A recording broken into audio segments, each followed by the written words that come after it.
Hi everyone, my name is Paulos. As you all probably know, Ultram will turn living legend soon, and he has been quite a polarizing hero in the meta so far. Some people loved him, some people truly hated him, but his strength was undeniable. In this video I'd like to honor Ultram to give a bit of analysis and reflection about what exactly made him so strong. So, I've played a lot of Ultram myself, and so far I've had my best results with him. I played him at the last Pro Tour in Baltimore, where I finished 41th. I also played him in the Calling in Antwerp, in which I finished top 32. And this RTN season I also played him. I won one RTN with him, lost another one in the finals. I just loved his playstyle, being able to switch back and forth between offense and defense, and I loved his consistency. So let's get into the first point about what made him so strong. So the first point that made Ultram very strong was that he demanded a specific counteractive playstyle from the opposing hero. So if you just played out your cards against Ultram and expected to win that way, you would probably, against a good Ultram, just lose or get fatigued. A good example of this was in round 4 of the Calling in Antwerp, where I played Viserai when we were both 3-0. In testing, I found out that the best way to play against Viserai was to try and fatigue them, and this was easily possible on the condition that you use your red attacks to block out their attacks in the first cycle, to keep your blue count in your deck high, to pitch for rune chance in the next cycle. However, Viserai could specifically counteract this strategy by setting up big turns in which Ultram had to leak some damage. And the most important cards for this were Revel in Runeblood and Nightblade of the Blood Oath. So when Viserai had turns that included these cards, you just had to take some damage. So back to that round 4 of the Calling, I made an attack and I noticed my opponent blocked with a Nightblade of the Blood Oath and a Revel in Runeblood. So when I noticed this, I thought, well, I don't think my opponent knows this and knows the Ultram matchup well enough. So when I noticed this, I thought, well, it will be much easier to fatigue them now. So I eventually won that match, and my opponent was just very frustrated because they lost. They even told me, do you really like playing this hero? Are you really having fun? And they were just very frustrated they couldn't get to the defense. And I understand this. Ultram was super frustrating to play against when you didn't know exactly what to do. So this specific way that you had to play against him was very different from a normal game of Flesh and Blood. And Ultrams used this to their advantage. Another thing Ultrams used to their advantage was the long duration of games. Assuming you could play Ultram well, which in my opinion wasn't really that hard, it was kind of a bit overrated, the games would go long and you would allow your opponents for many mistakes. So if you just played well, that means you would get an advantage, and so removing a lot of the luck factor in the game. So the second reason Ultram was very strong was his powerful weapon and equipment. So let's get to the main one first, Crown of Seeds. Crown of Seeds was a very good equipment, and a lot of people knew this. Some people even said it was overpowered, which I don't necessarily agree with. Honestly, I thought it was a little bit overrated, but I do agree it was very, very strong. And this card allowed for Ultram's hyper defensive playstyle.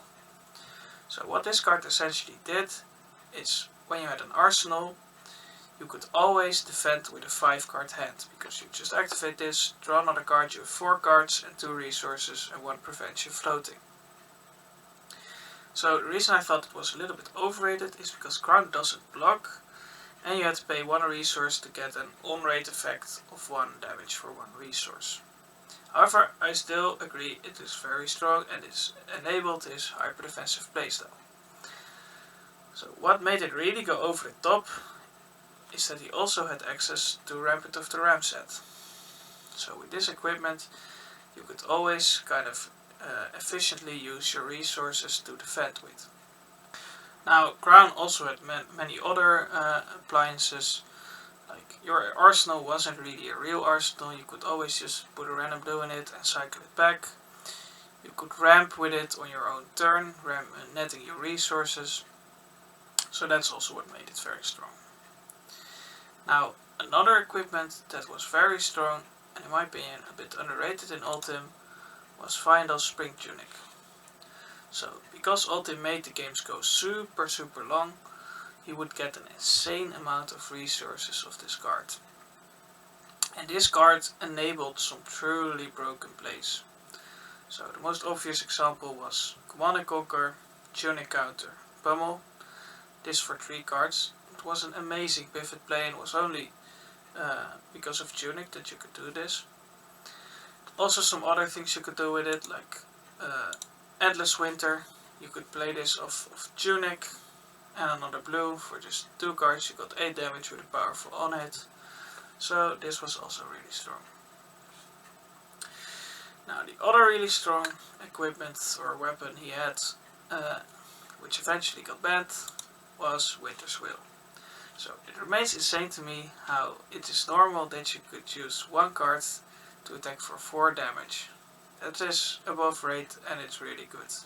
Now with Winter's Will this was really over the top because you also got a Frostbite on hit. And against aggro decks that played a lot of 0 costs, this was truly backbreaking. Because if you played a lot of 0 costs, a Frostbite would just mean you had to pitch another card to play your 0 cost. So it was really good. And his ban was completely justified.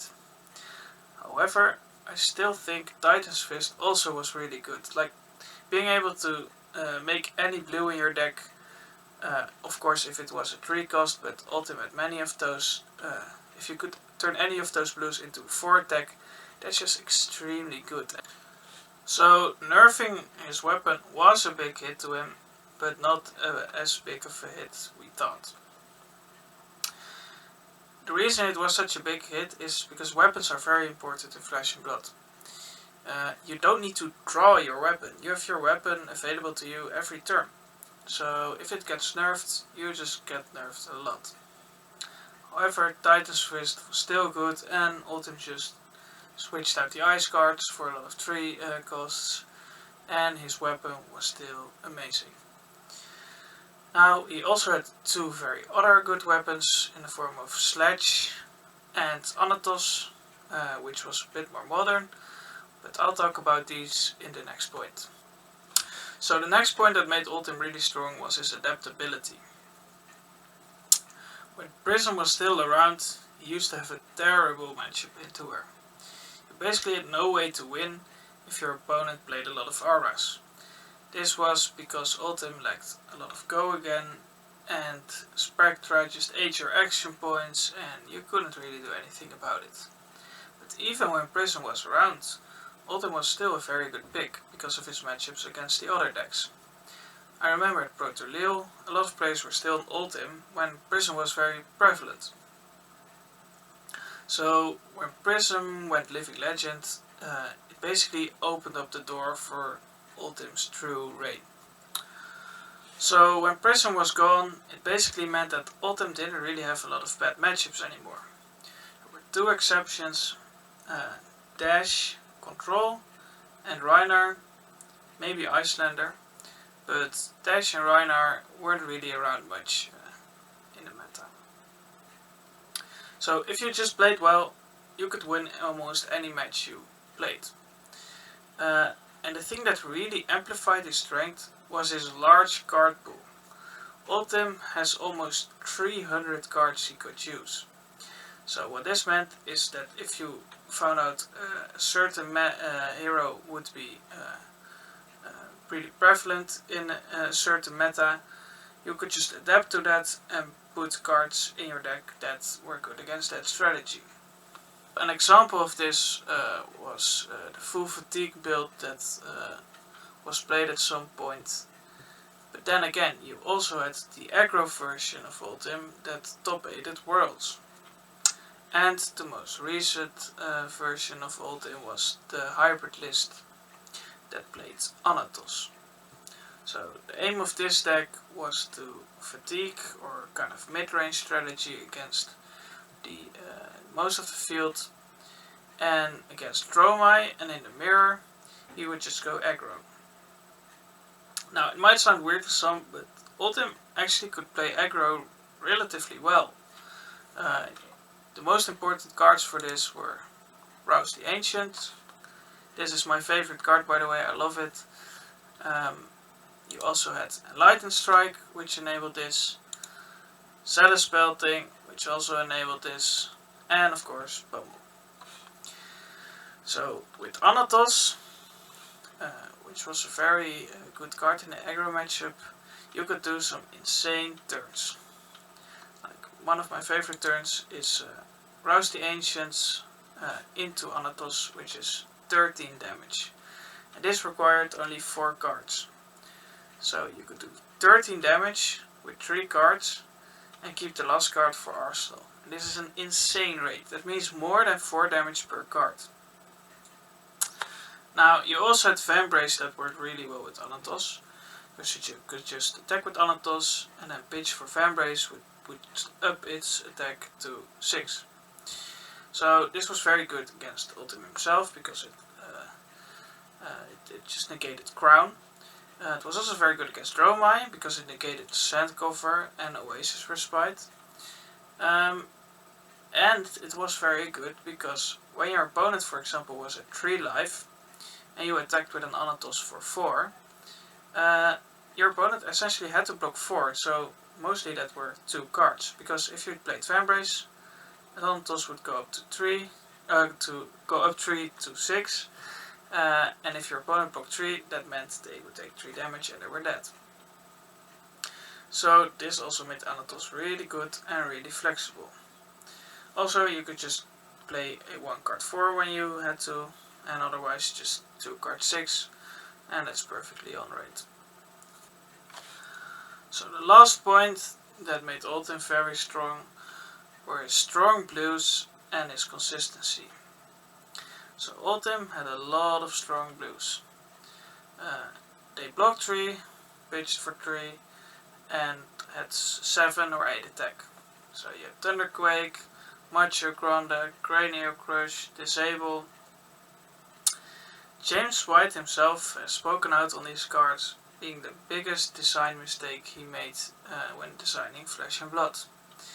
And the reason he gave for this was that blue cards shouldn't really be able to do much damage. And this makes perfect sense. So a good example to illustrate this is the card Scar for a Scar. So a red Scar for a Scar attacks for 4. So that's pretty good, 1 card for 4. However, a blue Scar for a Scar attacks for 2. So the power goes down by 2, and it essentially halves the attack. Now, if you take this example and add it to Thunderquake Red, Thunderquake Red attacks for 10. However, if you go to the blue, it also, just like Scar for a Scar, goes down 2, but then it still attacks for 8. So this is a lot of damage. And this essentially enabled the playstyle that OLDHIM used, in which he blocked out the opponent's red attacks in the first cycle, and then in the next cycle OLDHIM's blues were just much better than the opponent, and that's why he won a lot of games. So because his blues were so good, OLDHIM would just up the blue count of his deck to almost 60%. So this was really flexible, because your blue cards at the very least blocked 3, pitched for 3, and could attack in case you were left with like a 4 or 5 card hand. Now OLDHIM's 4 to 5 card hands weren't as powerful as many aggro decks, but they were still pretty good. If you could do an 8 attack for 3 cards, that's still pretty good with only blues. Now, he also had other blues that were just very good and auto-include, like Autumn's Touch, just a blue 3 block with the Earth Prevention. The Earth Prevention being really strong and enabling like the fatigue playstyle, because with Autumn's Touch, Crown and Rampart, he could prevent 4 damage without losing cards, and so being able to fatigue heroes with no weapons like rangers or any other heroes that use cards to deal damage. Another powerful blue was Terror Sunder. This card was really key in the late game when your opponent didn't have armor anymore. Well, it was really key, but it was pretty good when you had the chance to play it. So OLDHIM's deck being made up of like 60% blue cards made him really consistent. It didn't really matter what hand you drew, you always could do something with it. A lot of blues, you could just pitch them, block with them, pay for Crown and Ramparts. And if you were left with a blue card, you also could just pitch it for a hammer for a 4 attack, which was very good. Now, one weakness OLDHIM had was drawing an all red hand, and OLDHIM players hated this. However, even if OLDHIM drew an all red hand, it still wasn't the end for him, because most of his red cards also blocked 3. So when that happened, OLDHIM would usually just block with those cards and he lost a bit of tempo, but you didn't really need that tempo anyway as OLDHIM. So these blues made him super consistent, and so removing a lot of the luck factor in the game and just adding to his consistency. But now time for a little bit of history on OLDHIM. So OLDHIM came out in 2021 in Tales of Aria, and since then he has been pretty good. Remember, OLDHIM first could play Awakening. This card was insane. It just was a get out of jail for free card against some aggro decks, because if you were behind you could just play this, get a pulverize and you were just back in the game. When this got banned, OLDHIM still survived. Then another card got banned, Pulse of Ice and Loft. This was his Ice Earth card. He could just pitch this for his hero ability, and essentially this was just a really powerful card because it was so above rate.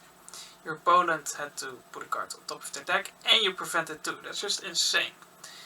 Now also this card enabled pitch stacking, and it made pitch stacking pretty easy. You just pitch this and an Oakenold and a blue, and in late game you could do a 9 Dominate. And that just for 3 cards. So when this went away, OLDHIM also lost a bit of power, but he just survived through that. Then the last ban, of course, Winter's Will. When this card was banned, people thought, well, OLDHIM is now D tier. But he still got Living Legend relatively fast after Winter's Will was banned, even with Titan's Fist. And look at the last Pro Tour, which he also won. So what can we learn from this? Well, I've tried to give like a lesson to this video, but if I had to give one specifically, it would be that if you don't ban the core of a hero, he will probably just survive. So I've thought about the next example of this, and maybe it could be Icelander. I think she's really good.